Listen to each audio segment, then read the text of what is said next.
Mengapa kalau Allah itu dekat pada kita, kita kok ya sulit untuk bisa bertemu?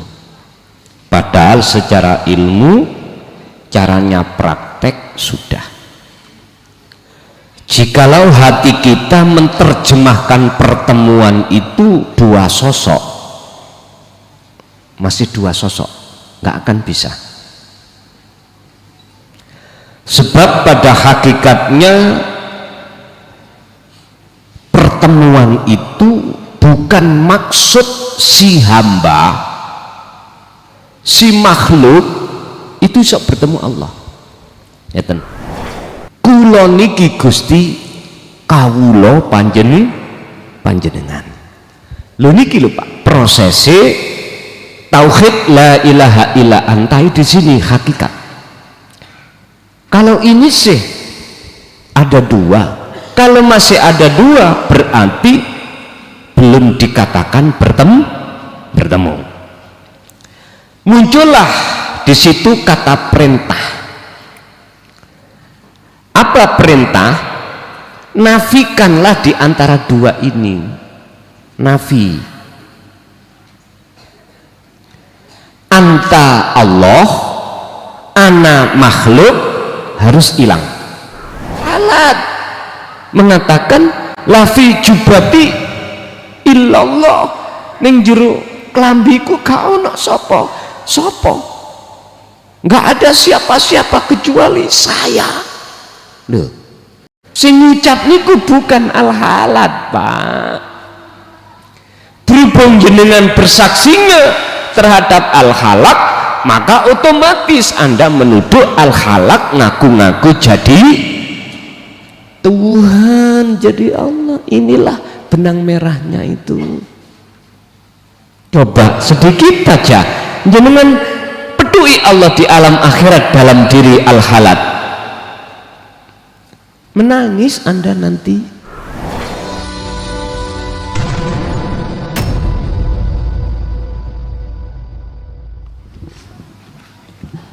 Assalamualaikum warahmatullahi wabarakatuh. Perkenalkan, saya dari Prambon Tergayang, Sukodoban. Mohon maaf Gus, kita keluar dari tema malam hari ini. Kita berpikir sudah, wasilah juga sudah. Mengapa rohaniah kita selalu sulit dan mendekat bertemu Allah, padahal di keterangan Allah di surat di keterangan surat itu Allahu akhrabu ilaihi min hablil warid, Allah itu juga lebih dekat daripada urat nadi. Mohon penjelasan Gus agar kita benar-benar bisa menghadap dan bertemu Allah. Sekian Gus.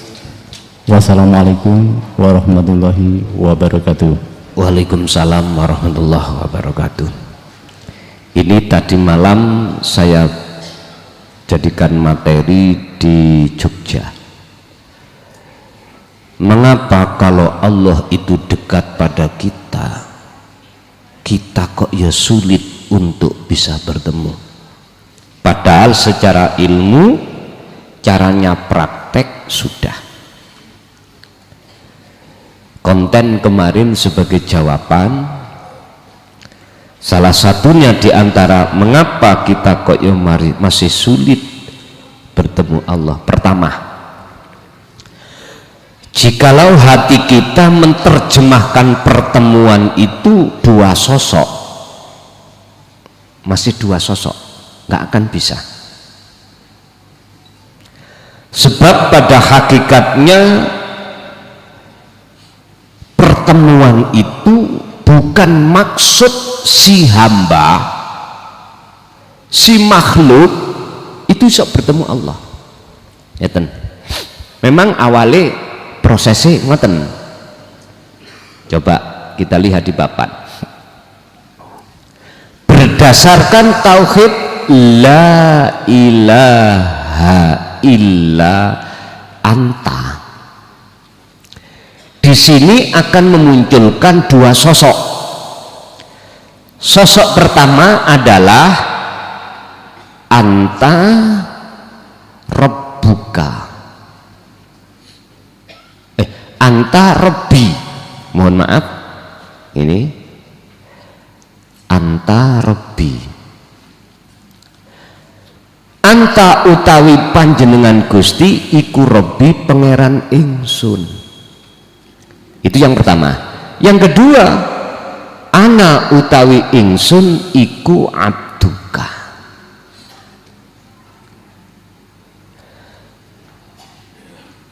Kula niki Gusti kawula panjenengan.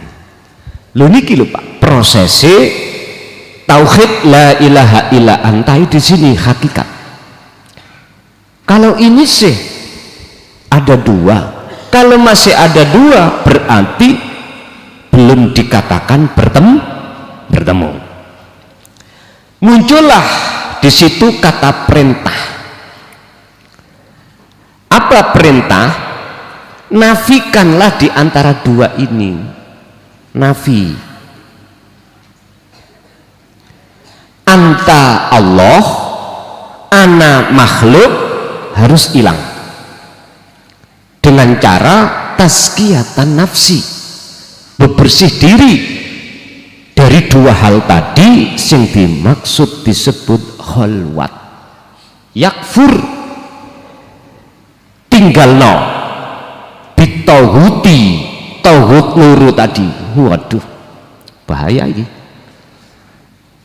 Gak apa-apa tak sebut tauhid walaupun namanya Allah namanya hamba. Tauhid ini semuanya artinya memang kalau dilihat dari pandangan salik niki jenenge salik. Kalau orang yang sudah paham tauhid la ilaha illa anta itu disebut salik. Salik itu adalah orang yang sudah ada hati merespon untuk melakukan yarjullaha, mendekat dan bertemu Allah. Sudah ada keinginan di situ. Ini disebut salik. Lantas lalu si salik melakukan petunjuk sesuai ilmu yang sudah Allah terima dari Allah. Diperintahkan beliau untuk uzlah, khalwat. Kalau bahasa Rasul diperintahkan untuk mi'raj, bertemu Allah. Loh, kalau masih dalam perjalanan nggak apa-apa menyebut dua, anta rabbi wa ana abduka, jenengan Tuhanku Gusti, kula kawula jenengan. Niki lak pun sawai Pak nggih, mungguh golongan itu. Tapi kalau sudah naik ke la ilaha illa ana, misalkan kan sudah proses nafi sudah akhirnya sampai dimasukkan Allah terhadap alamul fana, disebut alamul fana. Apa itu? Alam di mana anta rabbi sudah tidak ada dalam hati Anda, ana abduka ya sudah tidak ada. Akhirnya masuklah ke alam makrifat disebut ana. Akhirnya inilah Pak yang dimaksud tauhid la ilaha illa ana. Ana siapa? Bahasa ana, kalau bahasa ana di dalam keterangan surat Toha Allah ditegasno anai Allah, bukan anai makhluk. Nek Allah tadi kan sebut anta, lah ngoten nggih. Sing arep mang lho sing ada dua. Anane ada di hamba. Saged dipaham ya? Ana rabbi jenengan pangeran, anta rabbi jenengan pangeranku Gusti. Makanya Allahumma lho ngoten iki. Lah wa ana abduka dan kulo saya ingsun kawula panjenengan. Ikilah awakmu sing ngucap. Kalau kita yang mengucap benar, tapi yang di bawah ini Berhubung Anda sudah tiada, kembali ke asal Anda tidak ada, maka yang sing ngucap ya sing wujud. Siapa? Ana Allah. Allah siapa? Wujud tadi. Berbicara masalah wujud itu tidak mengenal Adam, tidak mengenal tidak wujud.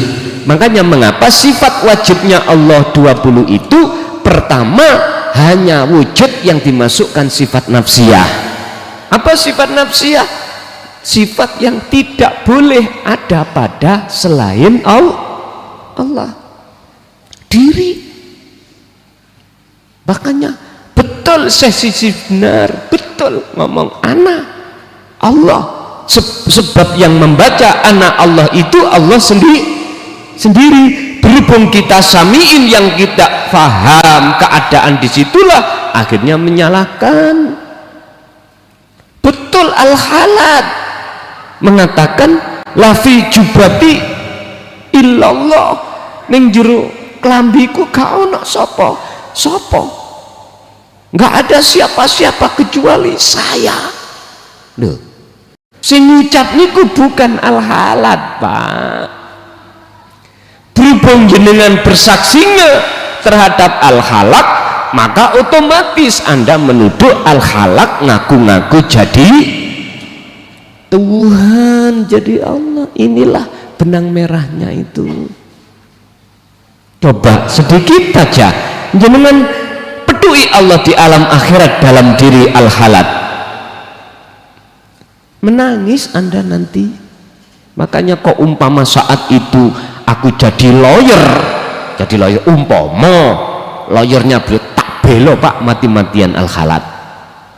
Iya, berhubung aku gak tadi lawyer, tadi hansip nggih njogo nanggone embong-embong wis meneng ngoten lah.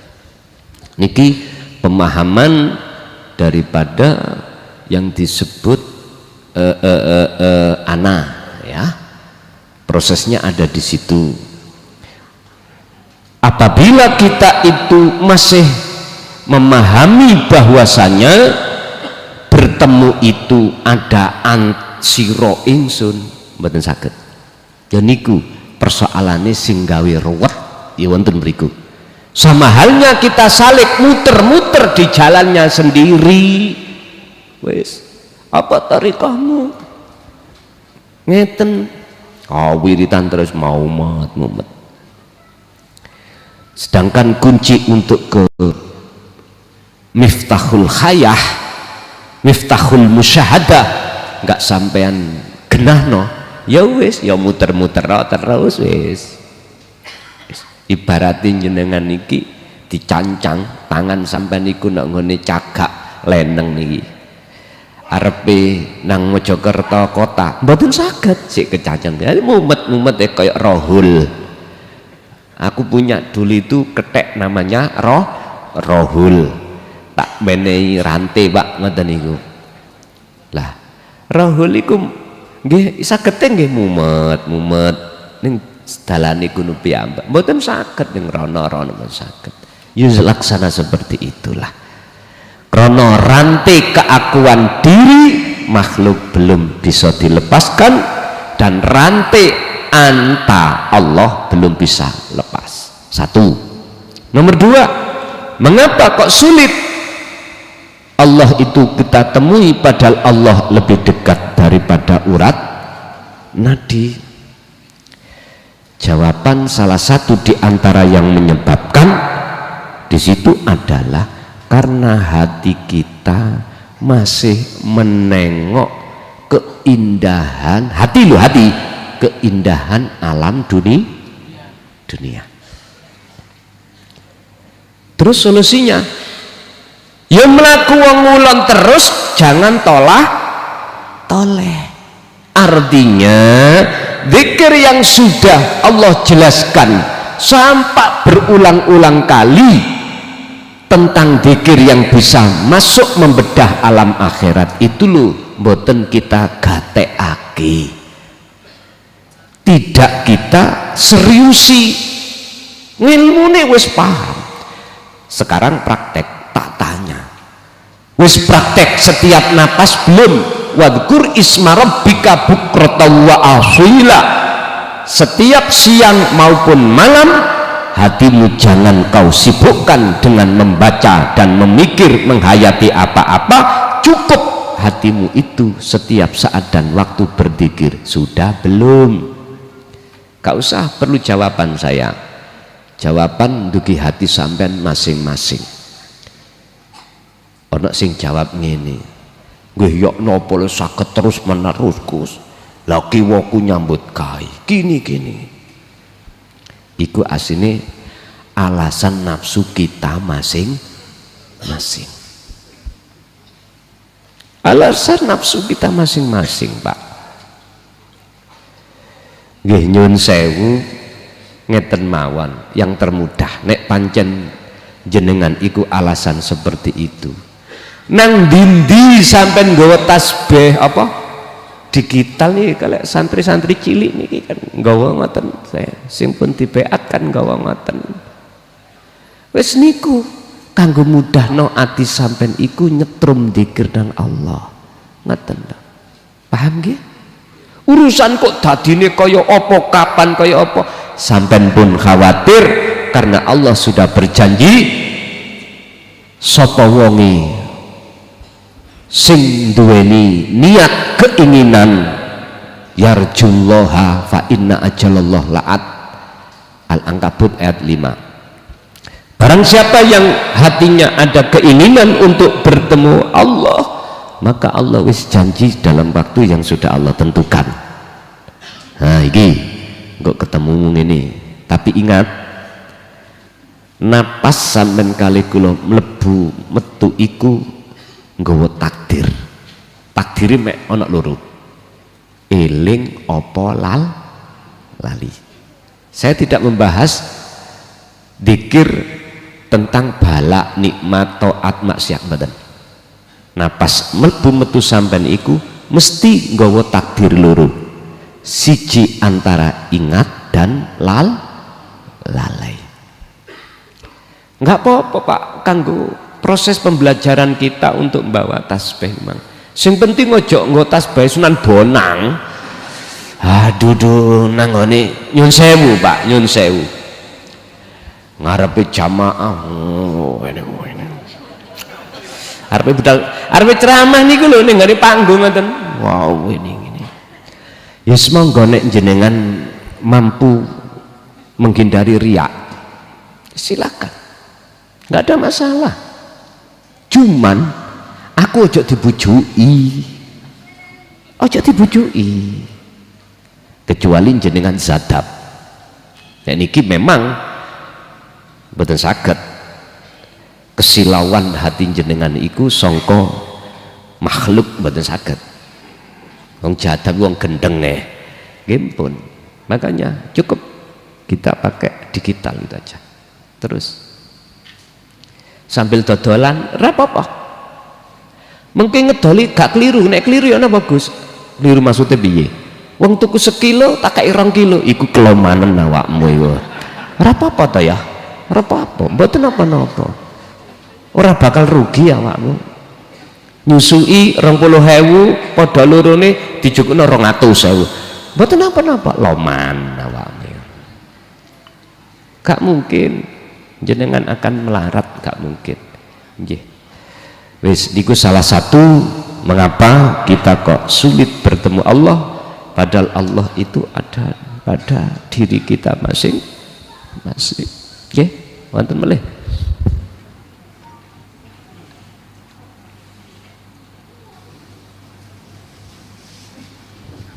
Assalamualaikum warahmatullahi wabarakatuh.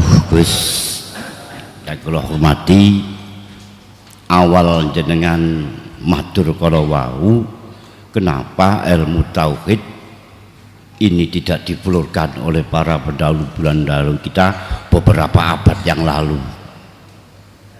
Padahal ayat Al-Quran, laqad manallahu 'alal mu'minina idh ba'atsa fihim rasulan minhum yatlu 'alaihim ayatina. Ini tauhid ini. Wa yuzakkihim, ini laku wa yu'allimuhumul kitaba wal hikmah, dan berbagai macam ilmu pengetahuan agama, ilmu pengetahuan Nah, kenapa? Wa in kanu min qabli lafi dhalalim mubin. Ayat yang lain, wadzi ba'atsa fil ummiyina minhum yatlu 'alaihim ayatina itu. Kenapa ulama-ulama itu kok nyengit terhadap ilmu tauhid? Apalagi sampai tauhid pengejahwantahan dalam kehidupan sehari-hari. Lantas ada makalah atau kata-kata kun ma'allah au ma'a man ma'allah tuwassiluka ilaih. Saya berangkat ke sini sudah 2 kali ini, tapi sebagaimana yang dipertanyakan Bapak terdahulu dari Mojokerto, kapan adanya transformasi sirri bil sirri, atau katakanlah kalau di dalam thariqah mubayaah, padahal ayat seperti ayat alladzina innal ladzina amanu isbiru wasobiru warobitu, itu tidak bisa dijadikan tarikat-tarikat yang umum, itu batal menurut pemahaman saya. Lantas kapan itu kalau kita sudah sadar dan belum berjalan, apakah sedang kematian gitu guys? Kapan itu? Saya kesini hari Selasa 2 minggu yang lalu, saya butuh kelahiran yang kedua. Inni dahibun ila rabbi. Makatan Gus bahwa kalam fudul estu, ini apa yang tersimpan di dalam hati. Adanallahu wa iyyakum ajmain. Assalamualaikum warahmatullahi wabarakatuh. Waalaikumsalam warahmatullahi wabarakatuh. Mengapa para ngalim masyayikh pada masa-masa berabad-abad itu kok ya kelihatannya terkesan kebenaran ini ditutupi? Ngeten Pak, biar kami tidak menyudutkan salah satu di antara golongan atau individu, saya langsung tarik aja langsung ke Allah. Ya karena Allah. Terus mengapa Allah mengambil penarian itu sehingga terkesan disembunyikan? Kan ada asbabun nuzul semuanya. Boleh mengurai loh di bawah. Ngeten. Pada saat itu siapa yang ketahuan benih-benih yang pernah Rasulullah sampaikan ini ing mungguh kaum Khawarid dicari dan dibunuh. Wis, siapa yang memunculkan benih-benih dengan di kalangan umum, pasti dia ketahuan oleh kaum Khawarij. Apa jalan satu-satunya? Kotalah, dibunuh.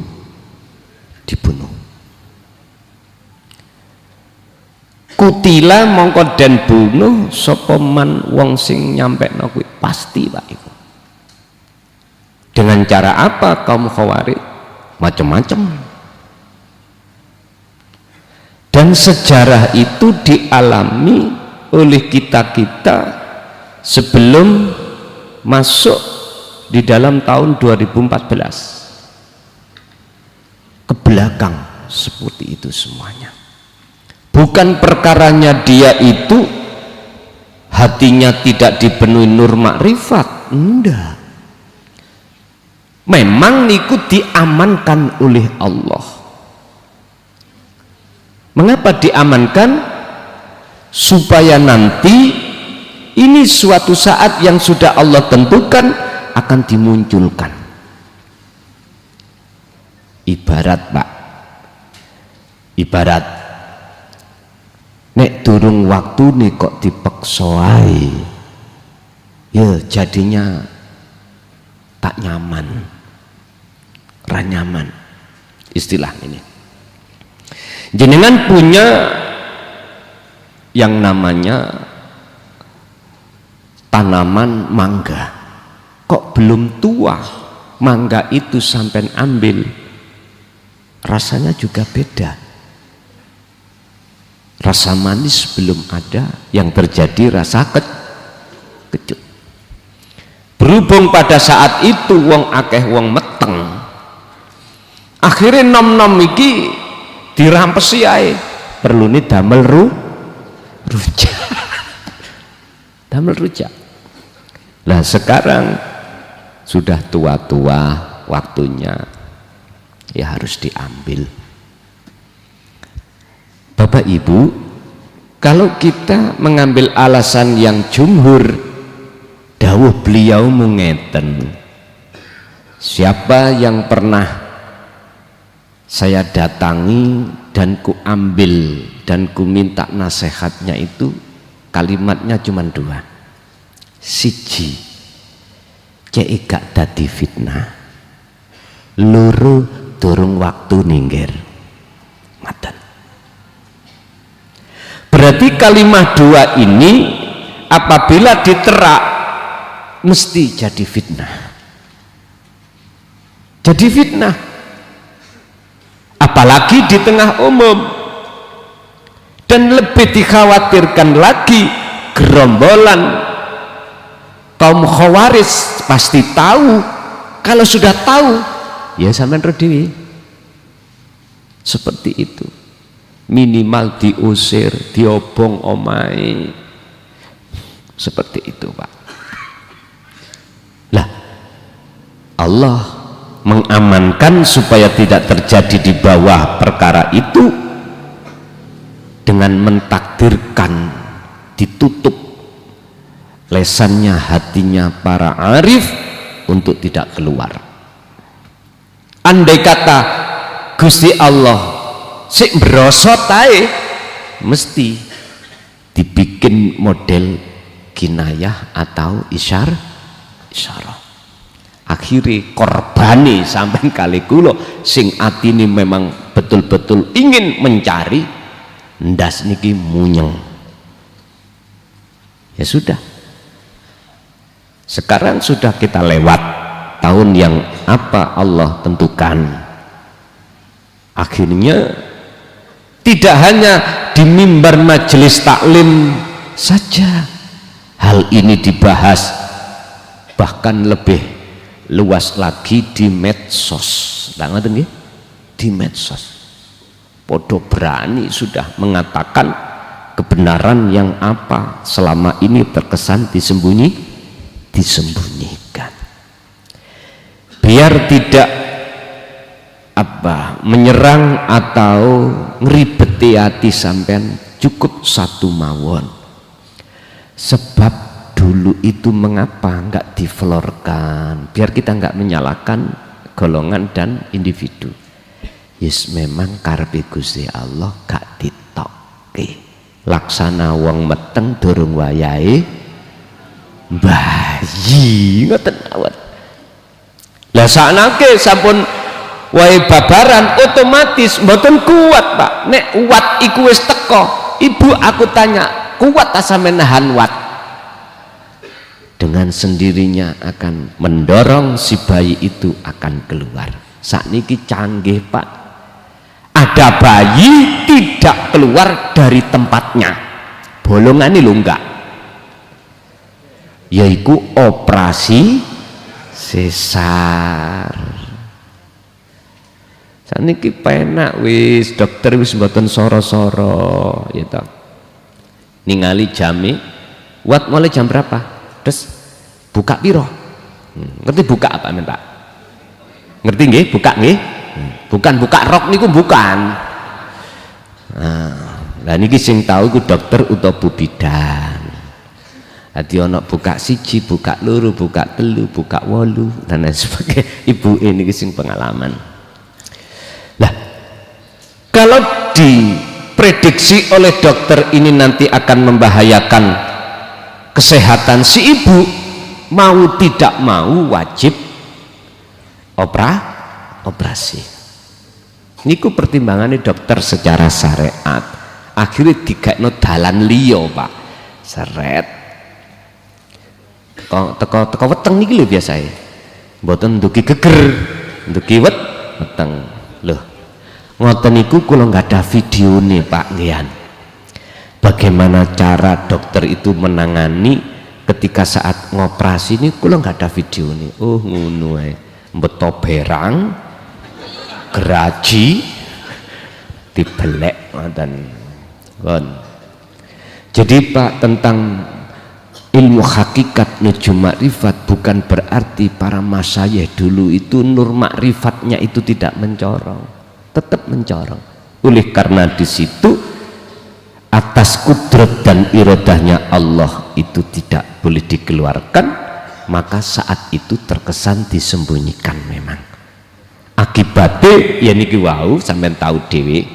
Lah sekarang sudah waktunya, apa manfaatnya? Lah niki sampean sudah tahu sendiri, akan mengerti tentang apa yang pernah Rasulullah katakan terhadap sahabatnya, yaitu Sayyidina Abu Bakar ya, ketika ada gua Hira dikejar-kejar oleh kaum kafir Quraisy, beliau merasa ketakutan. Akhirnya Kanjeng Nabi dawuh, ora usah wedi, la tahzan, ojo wedi sira, sebab Allah bersama kita. Lah sekarang bukanya Allah bersama kita, ma'allahi iku yang bagaimana? Ini semuanya kuncinya ada di zikir. Sudah. Okay. Ada lagi Ibu? Mungkin nggak ada Ibu? Tak lempar nang Bapak le ya. Nggih, Bapak tasik wonten masih ada, monggo. Lah niki Pak, berkenaan dengan apa pertanyaannya nomor 3 tadi, jenengan sekarang gak usah khawatir, gak usah takut tentang pembedahan tentang ilmu hakikat nujum makrifat ini. Ambillah mana yang baik dan mudah jenengan paham, dan berjalanlah lewat thariqah mana yang mungguh jenengan gampang mudah ketemu Allah. Ingat satu hal, jenengan si A melewati dalan B, jangan pernah menyalahkan si C lewati dalan C, jangan ya, sebab menuju romaniku banyak jalan. Al-Fatihah.